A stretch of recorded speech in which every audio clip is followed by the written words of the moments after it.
Assalamu alaikum warahmatullah. So today in the Arabic lesson we are going to use the pronouns and we did the independent pronouns and the attached version of the pronouns in the previous two videos, and if you have not seen them, just go and see them so that you are able to know the meanings of them, and also how we can convert the independent pronouns into the attached pronouns.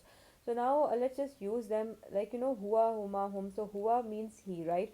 And we said that the independent pronouns, whenever they are always in the rafa, their status is always rafa. That means that they are the doer.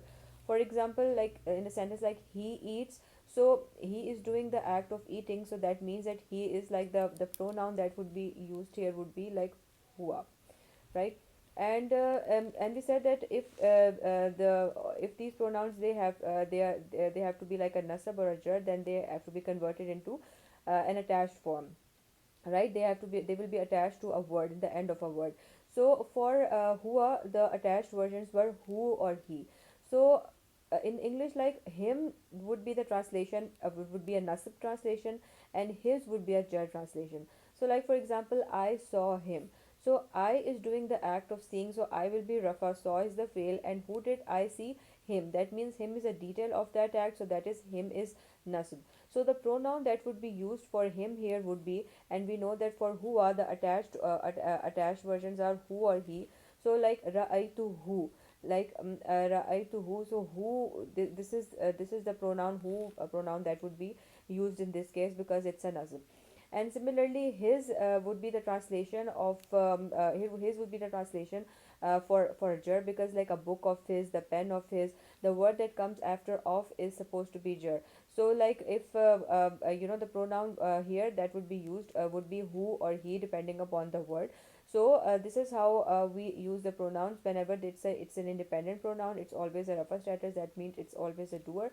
And if you have a nasab or jar, then it's going to be an attached pronoun to a word. And for huwa, it is who or he, and then we did for hiya, it was ha, which we did yesterday in the yesterday's video. Now let's just look at like I, me, or my. So for I, the attached version was ni or e, right? We did that yesterday. So like let's just look at these sentences.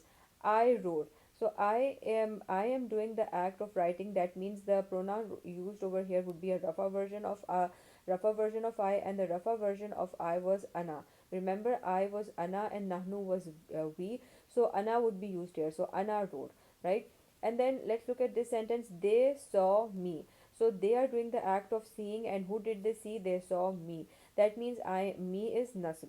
And for I, the nasib versions would be ni or e. So we can use ni here. They saw ni, like me. And then let's look at the next sentence. They took my pencil. So my pencil can also be pencil of mine, right? So my is actually a word that is coming after of, so we can use e over here, and that is a jar version of it. So this is how the pronouns are used in the attached forms. In the full form they are going to be rafa, and in the attached form we are going to see is it nasib or jar, and we are going to use the attached versions. Like look at this example. He took a pencil. So he is doing the act of taking the pencil, so that means he is rafa. So huwa took a pencil, like huwa would be used. We were walking, so we were doing the act, so we were rafa, we is rafa. So nahnu were walking, so nahnu is the pronoun that we would use here. So just let's revise the pronouns. The independent ones are huwa, huma, hum, hiya, huma, hunna, anta, antuma, antum, anti, antuma, antunna, ana, and nahnu. And then when we convert that into attached form, which are the nasib and jar forms, so who or he, huma, hum, ha, huma, hunna, ka, kuma, kum, ki, kuma, kunna, ni or e, and na. So if you don't know what I'm talking about, just watch the previous two videos in which I discuss the independent and the independent pronouns and the attached versions. Inshallah, in the next video we'll continue further. Fi amanullah.